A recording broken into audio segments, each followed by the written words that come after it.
Hello, and welcome to the very first episode of Knitting at the Opera.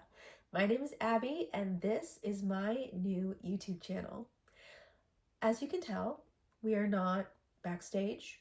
We are not in an opera house at all. Dressing room area, anything remotely looking like the performing arts. This is my childhood bedroom in my parents' house. I had filmed some beautiful video footage in my dressing room at work, and the audio was so bad that as an auditory person, I could not in good conscience upload that at all, but especially as a first video, it did not sit well with me. So I wanted to get this going, and I had time now that I'm on vacation. So we're gonna do a cute little knit and chat from my childhood home, and the real background video situation will happen once I'm back in New York with my job and my life and a better auditory experience with microphones. For today, I'm going to share a little bit about what I do, a little bit about me, and a project that I finished at work this fall, and some projects that I started at work this winter, and leave you with that for now. But going forward, my goal with this channel is to interview the many very talented friends that I have who work with me at the Metropolitan Opera at Lincoln Center, and knit and chat with them because they are also prolific knitters. They're amazing. I'm constantly inspired by them, and I want to talk to them about their life trajectory and how they got to where they got to and why while knitting. So if that's something that interests you, please stick around. Things will not look like this, hopefully ever again.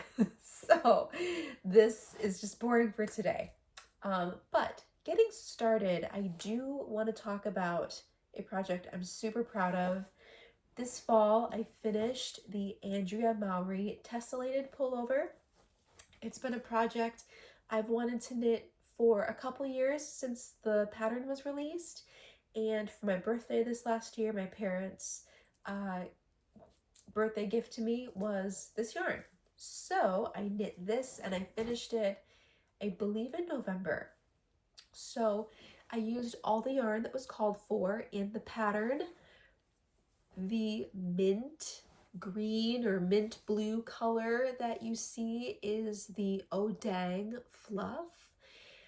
I used one skein of that.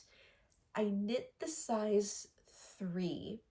However, I'm a very tight knitter and it came out as a size 1. So there was a couple modifications I made to combat that because I just know that I'm a tight knitter and that is what is going to happen. The color changing yarn is the Spinster Daughter, or not Spinster, the Spin Cycle. Yeah, fiber with the barber pole twist. It's a pastel rainbow color, which is what I was just looking for as long as the pattern had come out. I saw this and was like, I want to knit that, but the pastel rainbow has to be just right. And I think this was called Powder. I'm not 100% sure, but I will definitely have it in the description box below and a link to my Ravelry page. But I'm pretty sure the color changing pastel rainbow was called Powder. It's either Powder or Power, but I never remembered it correctly, so I can't say it correctly here. And then the dark green color is the Farmer's Daughter Fiber York colorway, and it's lovely. It's so nice. Knitting this was an absolute joy. It is a bottom-up construction, which was a hurdle for me. Most of the sweaters I knit are top-down and raglans because I am a 5'2" petite athletic build person, and I like to be able to try things on from the top, and it's hard for me to gauge bottom up. armpit wise and hem wise. So I did add an extra inch onto this, and she is still cropped. So I probably could have added more. I did have yarn left over, but I also kind of like where it hits, so I don't regret where I stopped, but I did add an inch, at least an inch, maybe an inch and a quarter. That being said, that is really the only modification I made to this. I do enjoy the structure of the yoke and the arms. It is drop shoulder, and I usually don't go for a drop shoulder because they are just so heavy and bulky and tend to make me look like I'm being swallowed by a bunch of very nice material. It's boulder-esque or kind of like bubble-esque, and then you get really hot and wet and sweaty, and it's not fun. So I like my sweaters to kind of fit a little more tailored in the yoke area raglan wise. But I think because I knit so tight and this came out smaller than anticipated, she works. She works.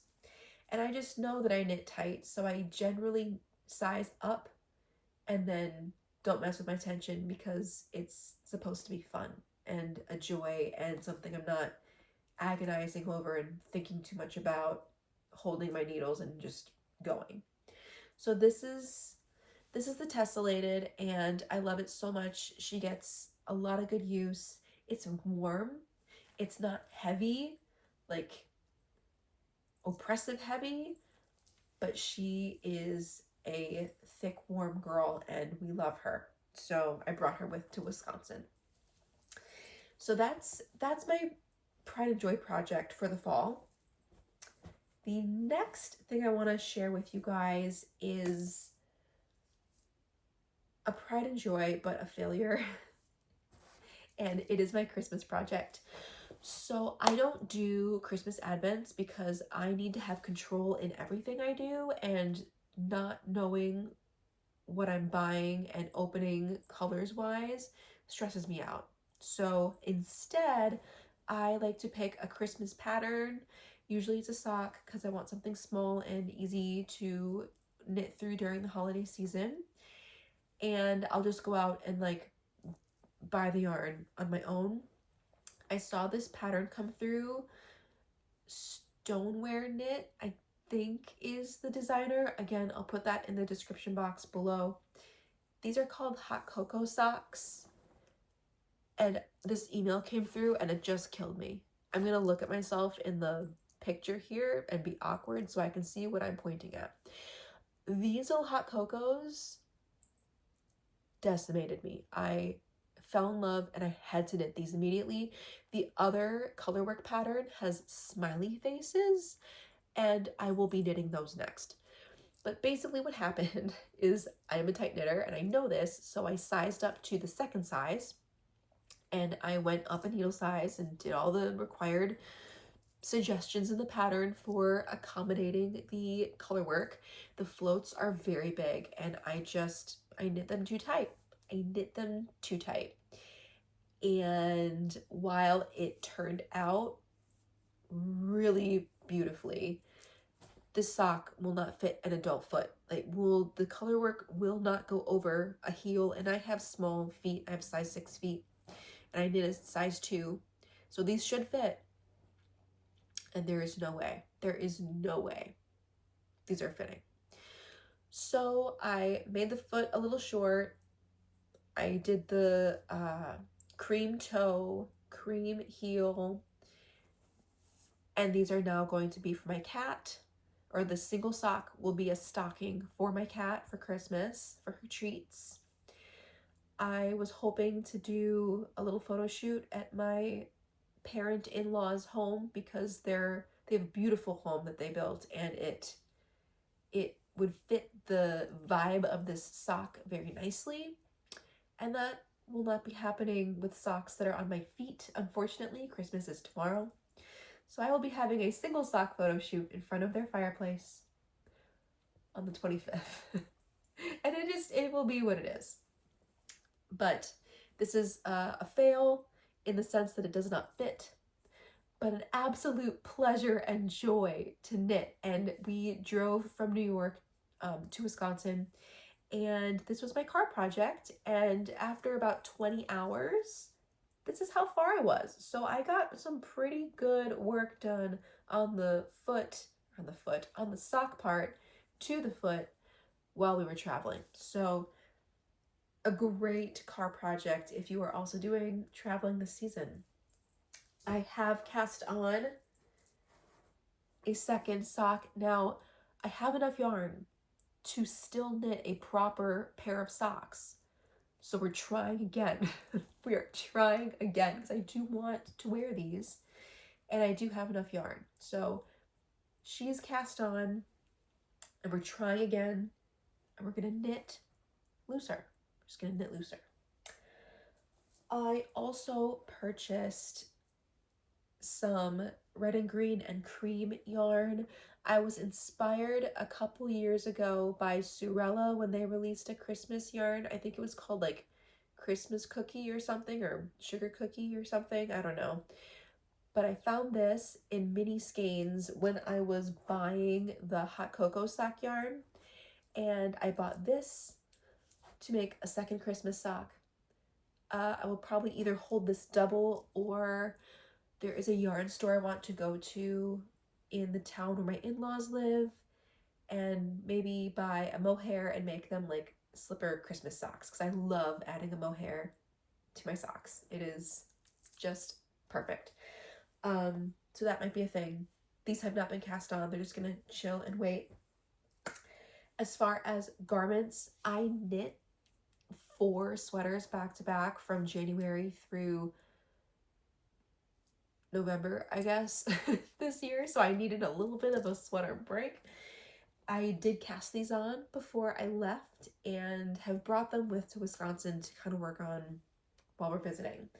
So on one of the car rides I've taken since being here, I've been working on the, I would turn around. This is the Friday tee by Petite Knit. I've been wanting a cream waffle shirt and figured I would make one myself.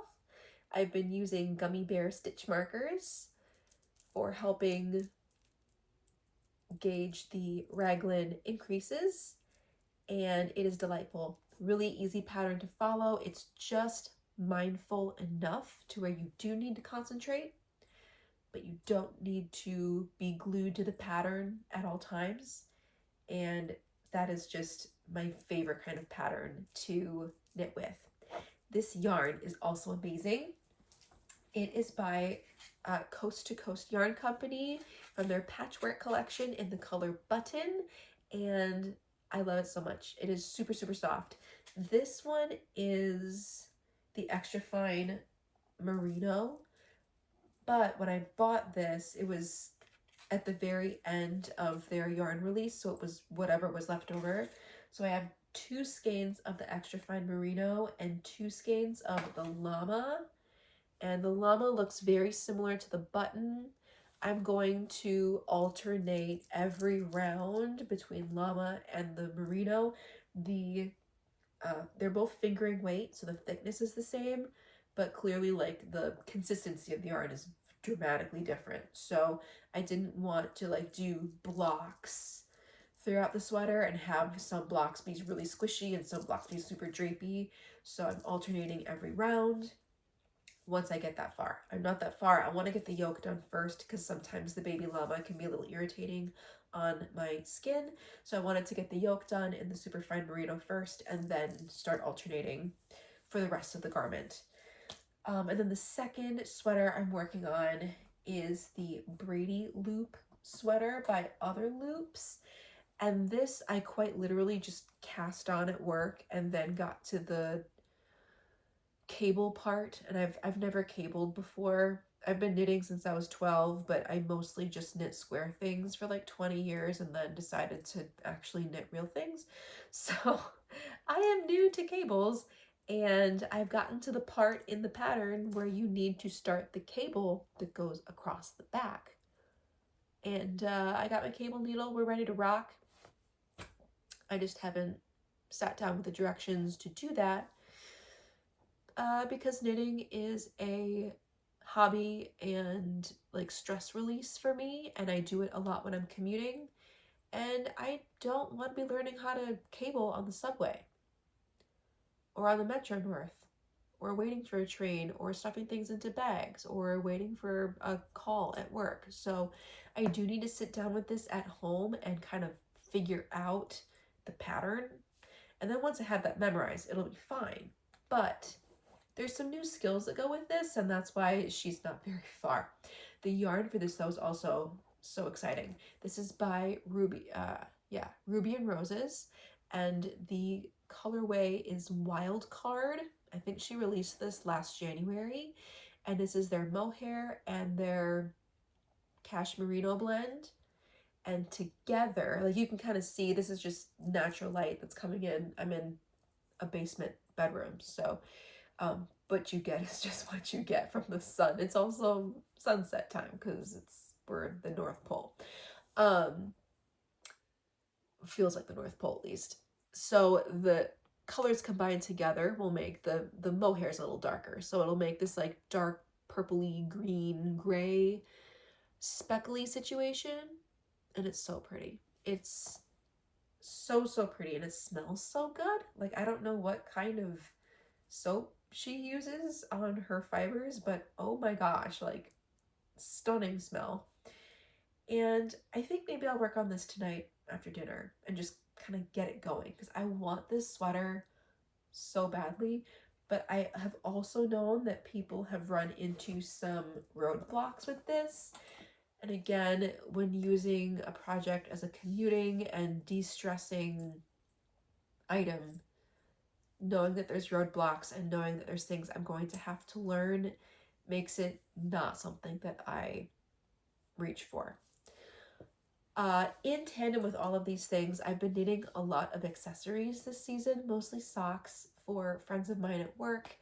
If I'm in a show where there's like between 6 or 8 of us, that's not so many people that it's overwhelming to make someone a gift.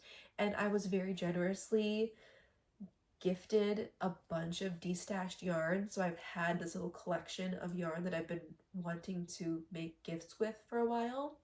So in addition to like all of this, there have been many socks. I think I've knit maybe 10 pairs of socks this fall.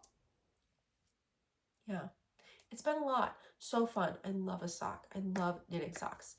And it also just uses up scraps so well. So that's everything on the knitting front. As far as performing, this fall was blessedly just so grateful. Very, very busy performing. I had 4 shows. I started off with Turandot and Don Giovanni, and then Bohème got added, and Arabella got added. And so between all 4 of those running, in addition to running my own business, I own a small Pilates studio. Things get quite busy. Plus there's commuting.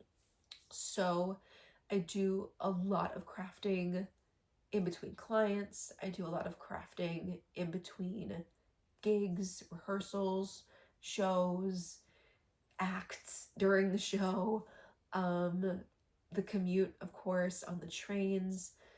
And it's been really, really busy this fall. And as I said in the intro, I did film something at work when I had some downtime. But that was really the only downtime I had where I was alone. So I'm excited to start creating content for this channel and interviewing people and sharing my incredible community of friends with the world and the beautiful projects they're working on. But time is definitely going to be my biggest, not enemy, but like contender. The thing that I'm battling the most with just availability of both my colleagues and myself and having a quiet space to film things. So bi-weekly uploads are the goal. Hopefully it will be at least one interview, and then the other will be me sharing about what I'm working on. and we're going to see how that goes. And I hope it launches, and I hope it's amazing, and we're going to see how consistent it can stay. We also go on break over the summer, so there'll be an 8-week point of time where I'm not in the opera house at all because we've all been released. So that will be more of this kind of dynamic in a bedroom, one-on-one, what are we crafting on kind of situation, unless I've booked other work in different places. So TBD on all of that, but thank you so much so far for sticking around and joining me today and being open to the possibilities of what is to come. I'm really excited to just share my performing life with you guys and crafting life, and to hear what you're working on, and to connect with fellow fiber artists and also just theater enthusiasts. So thank you so much for your time. It truly means the world to me. And I look forward to seeing you in the next video. Bye!